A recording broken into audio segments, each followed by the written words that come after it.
Hello everyone. मेरा नाम है Sandeep Das Gupta and welcome to अचीवर्ली। आज हम लोग एनसीईआरटी क्लास 8 पॉलिटी का चैप्टर 8 का पार्ट 2 शुरू करने जा रहे हैं और इसी के साथ हम लोग का आज क्लास 8 पॉलिटी कंप्लीट हो जाएगा। प्रीवियस चैप्टर के लेक्चर्स अपलोड हो चुके हैं और मैंने क्लास 8 पॉलिटी का एक सेपरेट प्लेलिस्ट भी क्रिएट कर दिया है। प्लेलिस्ट का लिंक आपको इस वीडियो के डिस्क्रिप्शन बॉक्स में मिल जाएगा, तो जो लोग नए आए हैं वहां से उन वीडियोस को देख सकते हैं। मैं पढ़ाते हुए इंपॉर्टेंट पॉइंट्स को स्टार मार्क करता हुआ चलूंगा, तो अगर आप बुक से पढ़ रहे हैं आप भी उन पॉइंट्स को स्टार मार्क कर लें, या फिर अगर आप नोट्स बना रहे हैं तो अपने नोट्स में उन पॉइंट्स को लिख लें, क्योंकि वहां से क्वेश्चन आने के चांसेस ज्यादा होते हैं। अगर आपको कुछ डाउट हो तो आप मुझसे कमेंट से पूछ सकते हैं या फिर इंस्टाग्राम पे पूछ सकते हैं। इंस्टाग्राम का लिंक आपको इस वीडियो के डिस्क्रिप्शन बॉक्स में मिल जाएगा। एनसीईआरटी के बुक्स को आप एनसीईआरटी के वेबसाइट से फ्री में डाउनलोड कर सकते हैं, तो वहां से आप इस बुक को डाउनलोड कर लें और आज का लेक्चर देखने के बाद एक बार इस चैप्टर को पढ़ लें, जिससे कि आपको और अच्छे से समझ में आ जाएगा। तो चलिए अब आज का लेक्चर शुरू करते हैं। Chapter 8, law and social justice, कानून और सामाजिक न्याय। हम लोगों ने पिछले लेक्चर में चैप्टर 8 के पार्ट 1 को कवर किया था। उसमें हमने इंट्रोडक्शन और what is a workers work के बारे में पढ़ा था। इस वीडियो के डिस्क्रिप्शन बॉक्स में आपको चैप्टर 8 के पार्ट 1 के लेक्चर का लिंक मिल जाएगा। अगर आपने वो वीडियो नहीं देखा है तो वहां से आप देख सकते हैं। आज हम लोग चैप्टर 8 के पार्ट 2 को शुरू करेंगे। इसमें हम लोग enforcement of safety laws, new laws to protect the environment, environment as a public facility और कंक्लूजन को देखेंगे। तो चलिए अब आज का लेक्चर शुरू करते हैं। एनफोर्समेंट ऑफ सेफ्टी लॉज, सुरक्षा कानूनों का क्रियान्वयन। As the law maker and enforcer, the government is supposed to ensure that safety laws are implemented. Government law maker और इन्फोर्सर के रूप में काम करती है, मतलब गवर्नमेंट कानून बनाती है और उसे लागू करवाती है, और ये गवर्नमेंट की ही जिम्मेदारी है कि वो ये इंश्योर करे कि safety laws all over India अच्छे से इम्प्लीमेंट हो रहा हो। कानून बनाने और लागू करने वाली संस्था के नाते ये सुनिश्चित करना सरकार की जिम्मेदारी है कि सुरक्षा कानूनों को सही ढंग से लागू किया जाए। It is also the duty of the government to ensure that the right to life guaranteed under Article 21 of the Constitution is not violated. Government की ये ड्यूटी है कि वो ये इंश्योर करे कि भारतीय संविधान में आर्टिकल 21 में राइट टू लाइफ यानी जीवन का अधिकार दिया गया है, उसका वायलेशन ना हो और सभी नागरिकों को जीवन का अधिकार प्राप्त हो।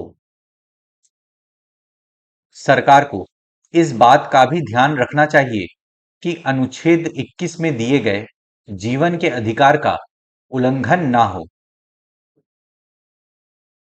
What was the government doing when there were such blatant violations of safety standards in the Union Carbide plant? जब यूनियन कार्बाइड संयंत्र में सुरक्षा मानकों की इस तरह खुलेआम अवहेलना हो रही थी, तो सरकार क्या कर रही थी? हमने चैप्टर 8 के पार्ट 1 में यूनियन कार्बाइड प्लांट के बारे में पढ़ा था। First, the safety laws were lax in India. Second, even these weak safety laws were not enforced.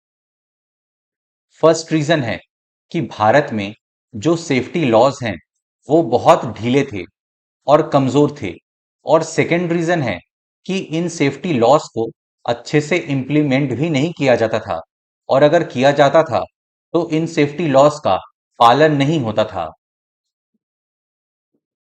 पहली बात, भारत में सुरक्षा कानून ढीले थे। दूसरा, उन कमजोर सुरक्षा कानूनों को भी ठीक से लागू नहीं किया जा रहा था। Government officials refused to recognize the plant as hazardous and allowed it to come up in a populated locality. Government officials ने यूनियन कार्बाइड के प्लांट को हैजार्डस रिकॉग्नाइज करने से रिफ्यूज कर दिया, और तो और इस प्लांट को पॉपुलेटेड लोकेलिटी में खोलने की परमिशन भी दी गई थी। सरकारी अफसर इस कारखाने को खतरनाक कारखानों की श्रेणी में रखने को भी तैयार नहीं थे। इस कारखाने को घनी आबादी वाले इलाके में खोलने पर उन्हें कोई ऐतराज नहीं किया। When some municipal officials in Bhopal objected that the installation of an MIC production unit in 1978 was a safety violation, the position of the government was that the state needs the continued investment of the Bhopal plant, which provides jobs. जब भोपाल के कुछ municipal officials ने इस बात को उठाया कि methyl isocyanide production unit का जो 1978 में इंस्टॉलेशन हुआ है वो सेफ्टी रूल्स का वायलेशन था, तो इस बात पर गवर्नमेंट का स्टैंड था कि स्टेट को कंटिन्यूअस इन्वेस्टमेंट चाहिए भोपाल प्लांट से, और ये प्लांट जॉब्स भी प्रोवाइड करता है। जब भोपाल के कुछ नगर निगम अधिकारियों ने इस बात पर उंगली उठाई कि 1978 में मिग उत्पादन कारखाने की स्थापना सुरक्षा मानकों के खिलाफ थी, तो सरकार का कहना था कि प्रदेश को भोपाल के संयंत्र में लगातार निवेश चाहिए ताकि रोजगार मिलते रहें। It was unthinkable, according to them, to ask Union Carbide to shift to cleaner technology और सेफर प्रोसीजर्स। गवर्नमेंट के अनुसार यूनियन कार्बाइड प्लांट से इस बात की डिमांड करना कि सेफर प्रोसीजर और क्लीनर टेक्नोलॉजी की ओर शिफ्ट करे असंभव था। सरकार की राय में यूनियन कार्बाइड से इस बात की मांग करना असंभव था कि वो साफ सुथरी तकनीक या ज्यादा सुरक्षित प्रक्रियाओं को अपनाए। Government inspectors continue to approve the procedures in the plant even when repeated incidents of leaks from the plant made it obvious to everybody that things were seriously wrong. Government officials plant में जो procedure चलता था उसे approve करते रहते थे, लेकिन जब रेगुलर बेसिस पे लीक्स के इंसिडेंट होने लगे तब लोगों को लगा था कि प्लांट में कुछ सीरियसली गड़बड़ चल रहा है। सरकारी निरीक्षक कारखाने में अपनाई जा रही दोषपूर्ण प्रक्रियाओं को बार बार मंजूरी देते रहे। जब कारखाने में बार बार गैस का रिसाव होने लगा और सबको ये बात समझ में आ चुकी थी कि कहीं कुछ भारी गड़बड़ी चल रही है, तब भी निरीक्षकों के कान पर जूं तक नहीं रेंगी। This, as you know, is contrary to what the role of a lawmaking and enforcement agency should be. हमारे लॉ मेकिंग एजेंसी और लॉ एनफोर्समेंट एजेंसी का जो रोल होना चाहिए वो हमें यहाँ पे देखने को नहीं मिल रहा। लॉ एनफोर्समेंट एजेंसी को स्ट्रिक्ट होना चाहिए, क्योंकि अगर ढिलाई देंगे तो जान माल का नुकसान होगा। कानून बनाने और उनको लागू करने वाली संस्था के लिए ये रवैया सही नहीं है। Instead of protecting the interests of the people, their safety was being disregarded both by the government and by private companies. This is obviously not at all desirable. Government का काम लोगों के इंटरेस्ट की रक्षा होनी चाहिए ताकि लोगों की सेफ्टी सिक्योरिटी मेंटेन रहे, बट हम यहाँ देख रहे हैं कि गवर्नमेंट प्राइवेट कंपनीज दोनों के द्वारा लोगों के सेफ्टी को इग्नोर किया जा रहा था, जो कि एक डिजायरेबल कंडीशन नहीं है। लोगों के हितों की रक्षा करने के बजाय सरकार और निजी कंपनी दोनों ही उनकी सुरक्षा को नजरअंदाज करती जा रही थी। ये हरगिज अच्छी स्थिति नहीं है। With more industries being set up both by local and foreign businesses in India, there is a great need for stronger laws protecting workers' rights and better enforcement of these laws. Bharat में local और foreign business industries setup किए जा रहे हैं। हमें जरूरत है कि वर्कर्स के राइट्स को प्रोटेक्ट करने के लिए, फेयर वेजेस के लिए, सेफ्टी मेजर्स के लिए स्ट्रिक्ट लॉज बनाए जाएं और उन्हें स्ट्रिक्टली लागू किया जाए। जब भारत में स्थानीय और विदेशी व्यवसायी नए नए कारखाने खोलते जा रहे हैं, तो मजदूरों के अधिकारों की रक्षा करने वाले सख्त कानूनों और उनके ज्यादा बेहतर क्रियान्वयन की जरूरत और बढ़ गई है। अब हम लोग का नेक्स्ट टॉपिक है new laws to protect the environment. पर्यावरण की रक्षा के लिए नए कानून। In 1984, there were very few laws protecting the environment in India, and there was hardly any enforcement of these laws. 1984 में भारत में कुछ ही लॉज थे जो एनवायरनमेंट को प्रोटेक्ट करते थे। इन लॉज को ठीक ढंग से लागू भी नहीं किया जाता था, क्योंकि एनवायरनमेंट की जो एक व्यापक समझ आज विकसित हुई है, वो उस वक्त नहीं थी।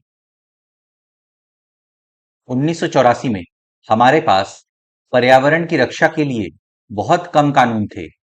इन कानूनों को लागू करने की व्यवस्था तो और भी कमजोर थी। The environment was treated as a free entity, and any industry could pollute the air and water without any restrictions. Environment को उस वक्त फ्री एंटिटी के रूप में देखा जाता था, मतलब कि मुफ्त की चीज माना जाता था, और कोई बिना रेस्ट्रिक्शन के पानी को, वायु को पॉल्यूट कर सकता था, क्योंकि उस वक्त एनवायरनमेंट से रिलेटेड उतने लॉज नहीं थे, और जो थे वो उतने स्ट्रिक्ट नहीं थे और ठीक ढंग से लागू भी नहीं किए जाते थे। पर्यावरण को एक मुफ्त चीज माना जाता था। किसी भी उद्योग को हवा, पानी में प्रदूषण छोड़ने की खुली छूट मिली हुई थी। Whether it was our rivers, air, groundwater, the environment was being polluted and the health of people disregarded. चाहे हमारी नदियां हो, वायु हो या फिर ग्राउंड वाटर हो, ये इंडस्ट्रीज हर चीज को उस वक्त पॉल्यूट कर रही थी और लोगों के हेल्थ को इग्नोर किया जा रहा था। चाहे नदियां हो, हवा हो या भूमिगत पानी हो, पर्यावरण दूषित हो रहा था और लोगों की सेहत के साथ खिलवाड़ किया जा रहा था। 10. Not only was Union Carbide a beneficiary of lower safety standards, it didn't have to spend any money to clean up the pollution. In the USA, this is a necessary part of the production process. Union carbide के plant में lower safety standards थे, because union carbide ने बहुत ज्यादा cost cutting किया था profit कमाने के लिए। और तो और भारत में यूनियन कार्बाइड को इस बात का टेंशन नहीं था कि एनवायरनमेंट को क्लीन करने के लिए पैसे खर्च करने होंगे, जबकि यूएसए में ये प्रोडक्शन का एक मेन प्रोसेस है। ढीले सुरक्षा मानकों से न केवल यूनियन कार्बाइड को फायदा मिला, बल्कि उसे प्रदूषण से निपटने के लिए पैसा भी खर्च नहीं करना पड़ा। अमेरिका में यही कंपनी इस जिम्मेदारी से नहीं बच सकती थी। The Bhopal disaster brought the issue of environment to the forefront. Several thousands of persons who were not associated with the factory in any way were greatly affected because of the poisonous gases leaked from the plant. Bhopal gas tragedy में जो disaster हुआ था, उसने environment के problems को, environment से related issues को सबके सामने लाके खड़ा कर दिया। हजारों लाखों की संख्या में लोग जो फैक्ट्री से जुड़े नहीं थे, वहां काम नहीं कर रहे थे, उनको भी फैक्ट्री से लीक हुए पॉइजनस गैस ने अपने चपेट में ले लिया। भोपाल त्रासदी ने पर्यावरण के मुद्दों को अगली कतार में ला दिया। कई लाख ऐसे लोग कारखाने से निकली जहरीली गैस का शिकार बन गए थे जो इस कारखाने से किसी भी तरह जुड़े नहीं थे। This made people realize that the existing laws, though weak, only covered the individual worker and not persons who might be injured due to industrial accidents. इस बात से लोगों ने रियलाइज किया कि जो एग्जिस्टिंग लॉज हैं, चाहे वो वीक हो, लेकिन बस एक मजदूर के राइट्स को ही प्रोटेक्ट करता है। उनके लिए कोई लॉ नहीं है जिनको इंडस्ट्रियल एक्सीडेंट के वजह से प्रॉब्लम फेस करना पड़ता है। इससे लोगों को ये एहसास हुआ कि मौजूदा कानून चाहे कितने भी कमजोर हों, वे केवल मजदूरों से ही संबंधित हैं। उनमें उन आम लोगों के अधिकारों पर ध्यान नहीं दिया गया है जो औद्योगिक दुर्घटनाओं के कारण घायल होते हैं। In response to this pressure from environmental activists and others, in the years following the Bhopal gas tragedy, the Indian government introduced new laws on the environment. Bhopal gas tragedy के बाद इन्वायरमेंटल एक्टिविस्ट और दूसरे लोगों ने सरकार पर pressure बनाया कि एनवायरनमेंट से रिलेटेड स्ट्रिक्ट लॉज बनाए जाएं। फिर इंडियन गवर्नमेंट ने एनवायरनमेंट से रिलेटेड नए लॉज इंट्रोड्यूस किए। पर्यावरणवादी कार्यकर्ताओं तथा अन्य लोगों के इस दबाव से निपटने के लिए भोपाल गैस त्रासदी के बाद भारत सरकार ने पर्यावरण के बारे में नए कानून बनाए। Henceforth, the polluter was to be held accountable for the damage done to environment. इन लॉज में ये कहा गया कि जो पॉल्यूटर होगा, मतलब पर्यावरण को जो प्रदूषित करेगा, उसे जिम्मेदार माना जाएगा और पनिश किया जाएगा। पर्यावरण को नुकसान पहुंचाने के लिए प्रदूषण फैलाने वालों को ही जिम्मेदार माना जाने लगा। The environment is something that people over generations will share and it could not be destroyed merely for industrial development. देखिए, पर्यावरण एक ऐसी चीज है जिस पर आगे आने वाली जनरेशन का भी हक बनता है और सिर्फ इंडस्ट्रियल डेवलपमेंट की वजह से हम उसे डैमेज नहीं कर सकते। हमें डेवलपमेंट तो चाहिए, लेकिन सस्टेनेबल डेवलपमेंट चाहिए। इसके पीछे समझ ये थी कि हमारे पर्यावरण पर अगली पीढ़ियों का भी हक बनता है और उसे केवल औद्योगिक विकास के लिए नष्ट नहीं किया जा सकता। The courts also gave a number of judgments holding the right to a healthy environment as intrinsic to the fundamental right to life. Courts ने भी अपने बहुत सारे जजमेंट्स में कहा कि right to healthy environment right to life का हिस्सा है। अदालतों ने स्वस्थ पर्यावरण के अधिकार को जीवन के मौलिक अधिकार का हिस्सा बताते हुए कई महत्वपूर्ण फैसले दिए। In Subhash Kumar versus state of Bihar 1991, the supreme court held that the right to life is a fundamental right under Article 21 of the Constitution, and it includes the right to the enjoyment of pollution-free water and air for full enjoyment of life. 1991 में Subhash Kumar versus state of Bihar case में supreme court ने judgement देते हुए कहा कि right to life भारतीय संविधान में आर्टिकल 21 के तहत एक फंडामेंटल राइट है और right to enjoy pollution free water and air right to life का हिस्सा है। सुभाष कुमार बनाम बिहार राज्य 1991 के मुकदमे में सर्वोच्च न्यायालय ने कहा कि जीवन का अधिकार संविधान के अनुच्छेद 21 के तहत एक मौलिक अधिकार है और इसमें प्रदूषण मुक्त हवा और पानी का अधिकार भी शामिल है। The government is responsible for setting up laws and procedures that can check pollution, clean rivers and introduce heavy fines for those who pollute. ये गवर्नमेंट की जिम्मेदारी है कि वो ऐसे लॉज और प्रोसीजर बनाए जिससे पोल्यूशन को रोका जा सके, नदियों को साफ किया जा सके और जो पोल्यूशन फैलाते हैं उन पर फाइन लगाया जा सके। ये सरकार की जिम्मेदारी है कि वो प्रदूषण पर अंकुश लगाने, नदियों को साफ रखने और जो दोषी है उन पर भारी जुर्माना लगाने के लिए कानून और प्रक्रियाएं तय करे।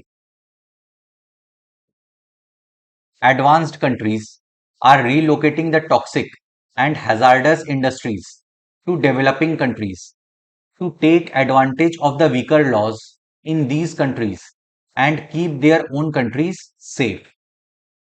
जो एडवांस्ड कंट्रीज हैं वे अपने टॉक्सिक और हैजार्डस इंडस्ट्रीज को डेवलपिंग कंट्रीज में रिलोकेट कर रही हैं क्योंकि डेवलपिंग कंट्रीज में वीकर लॉज होते हैं जिनका ये फायदा उठा सकते हैं और अपने कंट्री को सेफ रख सकते हैं। विकसित देश अपने विषैले और खतरनाक उद्योगों को विकासशील देशों में ले जा रहे हैं ताकि इन देशों के कमजोर कानूनों का फायदा उठा सकें और अपने देशों को साफ सुथरा रख सकें। South Asian countries, particularly India, Bangladesh, and Pakistan, play hosts for industries producing pesticides, asbestos, or processing zinc and lead. दक्षिण एशियाई देश, खास तौर से भारत, बांग्लादेश और पाकिस्तान, कीटनाशक एस्बेस्टस बनाने वाले या जस्ता व शीशे को संसाधित करने वाले कारखानों को बड़े पैमाने पर अपने यहां बुला रहे हैं। Shipbreaking is another hazardous industry that is growing rapidly in South Asia. Ship breaking company एक हैजार्डस कंपनी है जो साउथ एशिया में तेजी से ग्रो कर रहा है। शिप ब्रेकिंग एक और खतरनाक उद्योग है जो दक्षिण एशिया में तेजी से बढ़ रहा है।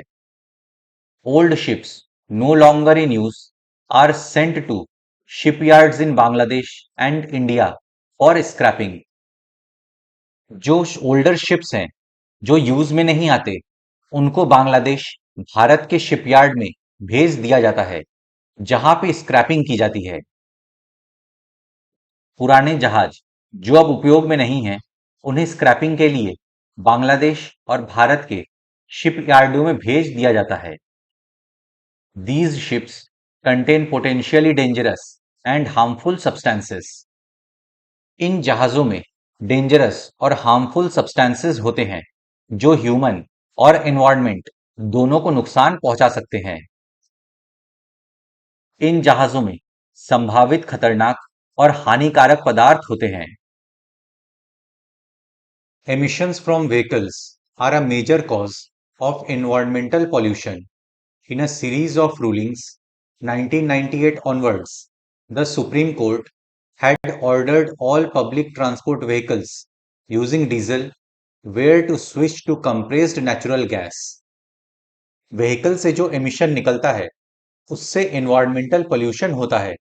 सुप्रीम कोर्ट ने ऑर्डर दिया कि जितने भी डीजल पे चलने वाले पब्लिक ट्रांसपोर्ट व्हीकल हैं उन्हें कंप्रेस्ड नेचुरल गैस पे शिफ्ट किया जाए। गाड़ियों से उत्सर्जित धुआं पर्यावरणीय प्रदूषण का एक बड़ा स्रोत है। 1998 के बाद सर्वोच्च न्यायालय ने अपने कई फैसलों में ये आदेश दिया कि दिल्ली में डीजल से चलने वाले सभी सार्वजनिक वाहन कंप्रेस्ड नेचुरल गैस ईंधन का इस्तेमाल करें। As a result of this move, air pollution in cities like Delhi came down considerably. इन फैसलों के चलते दिल्ली जैसे शहरों में एयर पोल्यूशन काफी हद तक कम हुआ है। इन प्रयासों से दिल्ली जैसे शहरों के वायु प्रदूषण में काफी गिरावट आई है।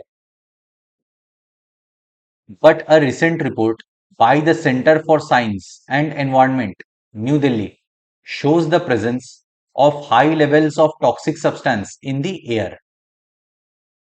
Centre for science and environment के एक रिसेंट रिपोर्ट के अनुसार वायु में high level of toxic substances पाए गए हैं।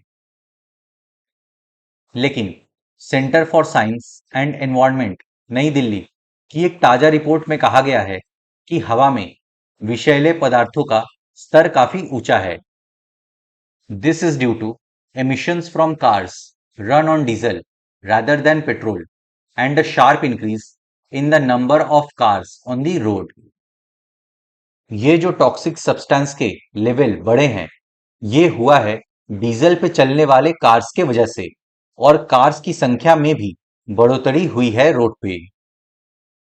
ये विषैले पदार्थ पेट्रोल के बजाय डीजल से चलने वाली बसों, कारों के कारण पैदा हो रहे हैं।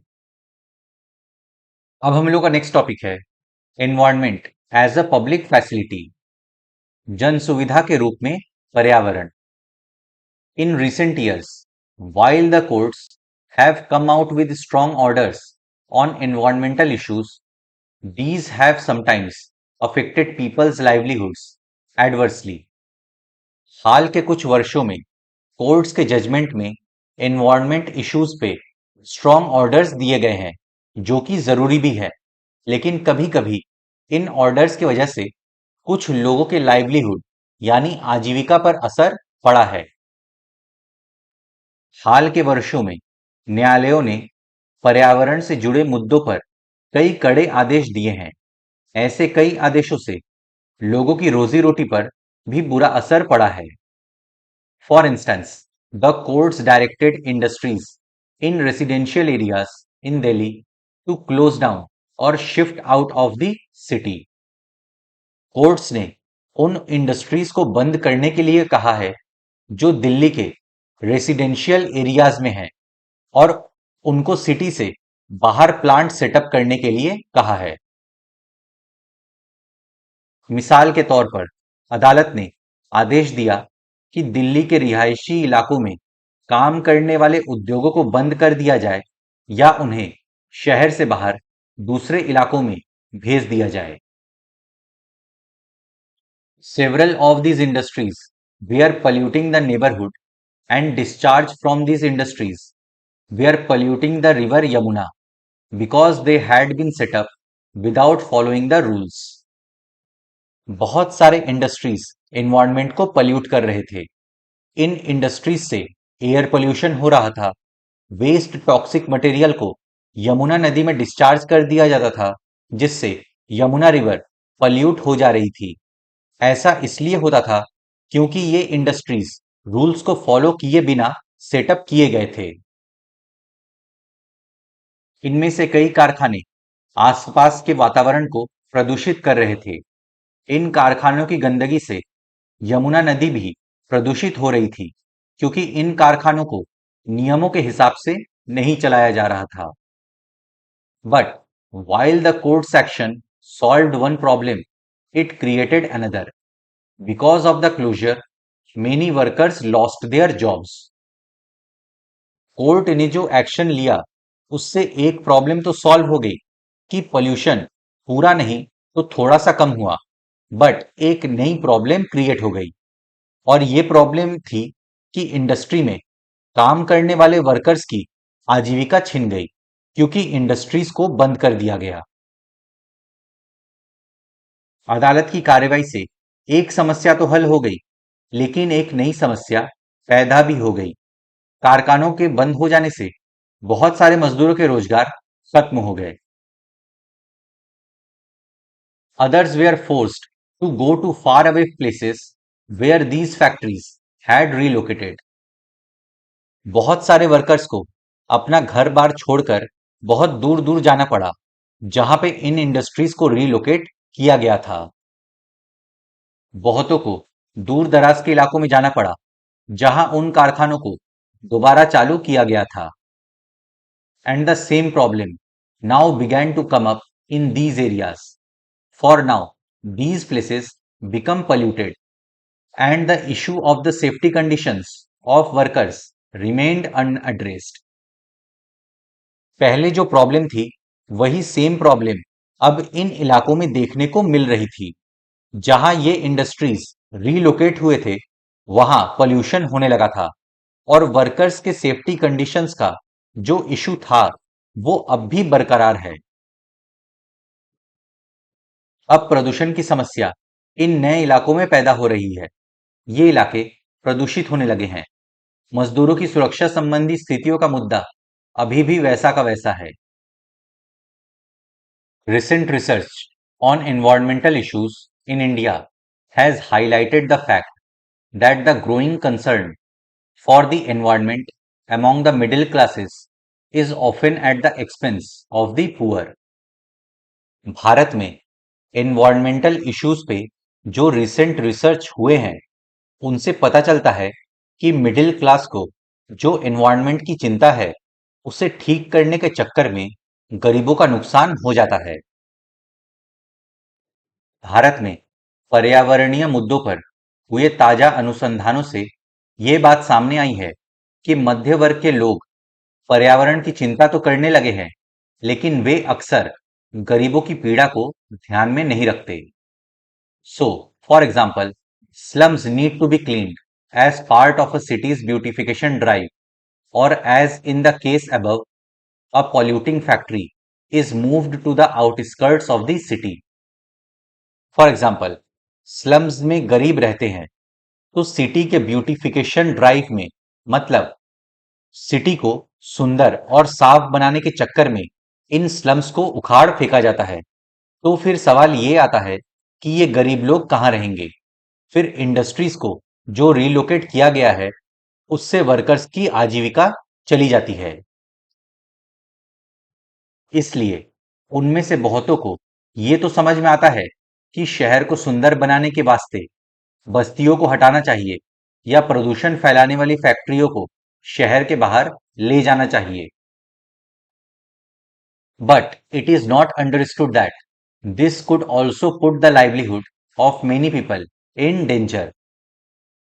लेकिन ये समझ में नहीं आता कि इससे बहुत सारे लोगों की रोजी रोटी भी खतरे में पड़ सकती है। इसको हमने अभी समझ लिया है। And while this awareness of the need for a clean environment is increasing, there is a little concern for the safety of the workers themselves. Environment को क्लीन करने का जो कंसर्न है वो बहुत तेजी से बढ़ रहा है, लेकिन वर्कर्स की सेफ्टी को लेकर जो कंसर्न होने चाहिए उसमें लोग उतना इंटरेस्ट नहीं दिखा रहे हैं।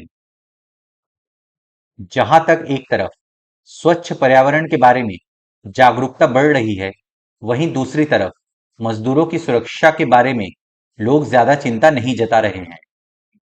The challenge is to look for solutions where everyone can benefit from a clean environment. हमारे सामने चैलेंज ये है कि हमें ऐसा सॉल्यूशन ढूंढना है जिससे एनवायरनमेंट भी क्लीन हो जाए और सभी को उसका बेनिफिट भी मिले। अब चुनौती ऐसे समाधान ढूंढने की है जिनमें स्वच्छ वातावरण का लाभ सभी को मिल सके। One way this can be done is to gradually move to cleaner technologies and processes in factories. एक तरीका यह है कि हम ग्रेजुअली क्लीनर टेक्नोलॉजी का इस्तेमाल करें और फैक्ट्रीज में क्लीनर प्रोसेसेस को फॉलो करें, जिससे एनवायरनमेंट भी साफ होगा और लोगों को उसका बेनिफिट भी मिलेगा। क्योंकि अगर फैक्ट्री से पॉल्यूशन नहीं होगा तो उसे रिलोकेट करने की जरूरत नहीं पड़ेगी। इसका एक तरीका यह है कि हम कारखानों में ज्यादा स्वच्छ तकनीकों और प्रक्रियाओं को अपनाने पर जोर दें। The government has to encourage and support factories to do this. जो फैक्ट्रीज इन स्टेप्स को फॉलो करते हैं उन्हें गवर्नमेंट के तरफ से सपोर्ट किया जाना चाहिए।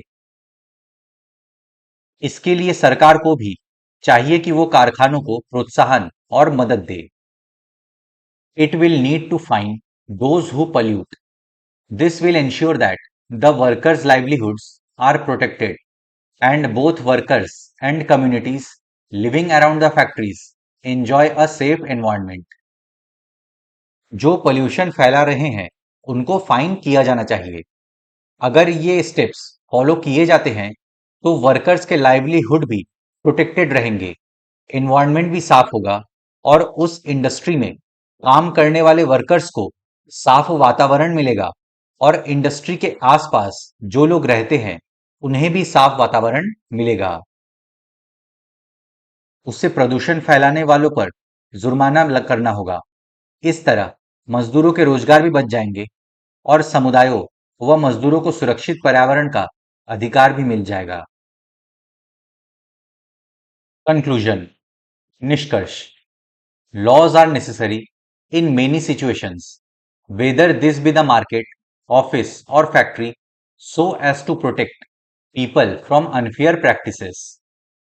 देखिए, चाहे मार्केट हो या ऑफिस हो या फैक्ट्री हो, लोगों को अनफेयर प्रैक्टिस से बचाने के लिए कानून चाहिए ताकि उनके हितों की रक्षा की जा सके। चाहे बाजार हो, दफ्तर हो या कोई कारखाना हो, बहुत सारी स्थितियों में लोगों को गलत तौर तरीकों से बचाने के लिए कानून जरूरी होते हैं। Private companies, contractors, business persons, in order to make higher profits, resort to unfair practices such as paying workers low wages, employing children for work, ignoring the conditions of work, ignoring the damage to the environment and hence to the people in the neighborhood, etc. Private companies, contractors, business person ज्यादा profit कमाने के चक्कर में unfair practice अपना लेते हैं, जैसे workers को लो वेज देना, बच्चों से काम करवाना, सेफ्टी मेजर्स को इग्नोर करना, सेफ्टी इक्विपमेंट्स को इग्नोर करना, एनवायरनमेंट को जो डैमेज होता है और उसके वजह से आसपास के लोगों को जो नुकसान होता है उसे इग्नोर करना। निजी कंपनियां, ठेकेदार, व्यवसायी आदि ज्यादा मुनाफा कमाने के चक्कर में गलत हथकंडे भी अपनाने लगते हैं।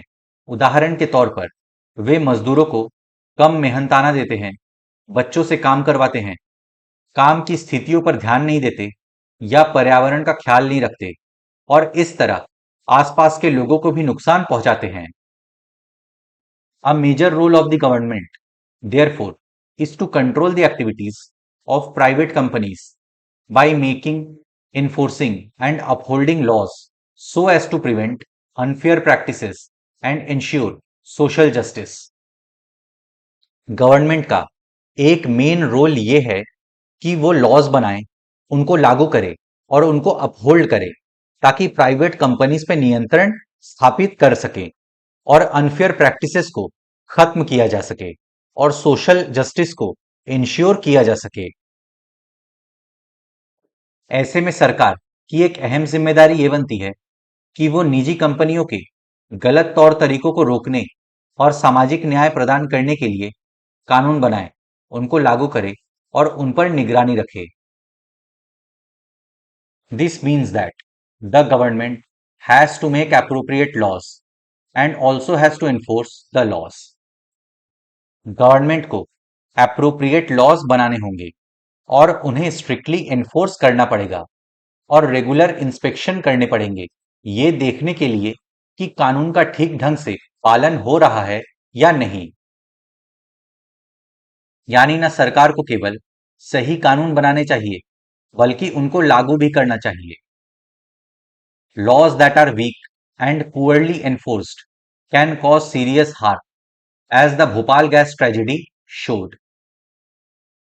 अगर लॉज कमजोर हुए और ठीक ढंग से लागू नहीं किए गए तो उससे बहुत बड़ा नुकसान हो सकता है। भोपाल गैस ट्रेजेडी इस बात का सबूत है। अगर कानून कमजोर हो और उनको सही ढंग से लागू ना किया जाए तो उनसे भारी नुकसान हो सकता है। भोपाल गैस त्रासदी इस बात का सबूत है। While the government has a leading role in this respect, people can exert pressure so that both private companies and the government act in the interests of society.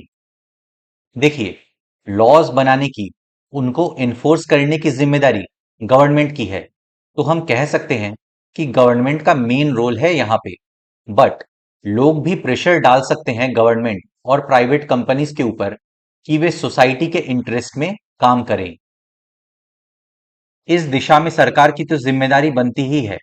आम लोग भी दबाव डालकर निजी कंपनियों और सरकार दोनों को समाज के हित में काम करने के लिए बाध्य कर सकते हैं। Environment, as we saw, is one example where people have pushed a public cause and the courts have upheld the right to healthy environment as intrinsic to the right to life. जैसा हमने पढ़ा कि लोगों ने environment के issues को उठाया और कोर्ट ने भी राइट टू हेल्दी एनवायरनमेंट को राइट टू लाइफ का हिस्सा माना। जैसा कि हमने पहले देखा, पर्यावरण एक ऐसा विषय है जहां लोगों ने जनहित के लिए दबाव डाला है और न्यायालयों ने भी स्वस्थ पर्यावरण के अधिकार को मौलिक अधिकार के रूप में जीवन का अभिन्न अंग माना है। In this chapter, we have argued that people now must demand that this facility of healthy environment be extended to all. Likewise, workers' rights, right to work, right to fair wage, and decent work conditions is an area where the situation is still very unfair.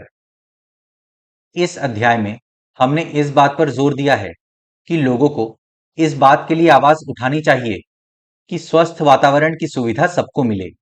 इसी तरह मजदूर अधिकारों यानी काम का अधिकार, सही मेहनताना और मानवोचित कार्य स्थितियों का अधिकार के क्षेत्र में अभी हालात काफी खराब हैं।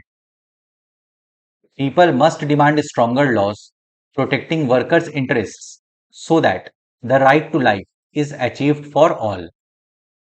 जैसे लोगों ने एनवायरनमेंट के इश्यूज को उठाया, वैसे ही वर्कर्स के राइट्स के इशू को भी उठाया जाना चाहिए और डिमांड करनी चाहिए कि स्ट्रिक्ट लॉज बनाए जाएं और वर्कर्स के राइट्स को प्रोटेक्ट किया जाए ताकि सबको जीवन का अधिकार प्राप्त हो। लोगों को इस बात के लिए आवाज उठानी चाहिए कि कामगारों के अधिकारों की रक्षा के लिए सख्त कानून बनाए जाएं ताकि सबको जीवन का अधिकार मिल सके। तो फ्रेंड्स, इसी के साथ हम लोग का चैप्टर 8 समाप्त होता है और इसी के साथ हम लोग का एनसीईआरटी क्लास 8 पॉलिटी भी समाप्त होता है। मैं आशा करता हूं कि आपको सब कुछ समझ में आ गया होगा। अगर आपको फिर भी कुछ डाउट है तो आप मुझसे कमेंट से पूछ सकते हैं या फिर इंस्टाग्राम पे पूछ सकते हैं। अपने फ्रेंड्स के साथ इस वीडियो को शेयर करें। वीडियो पसंद आए तो लाइक करें, चैनल को सब्सक्राइब करें। मैं मिलता हूं आपसे नेक्स्ट लेक्चर में। Good day to everyone. जय हिंद।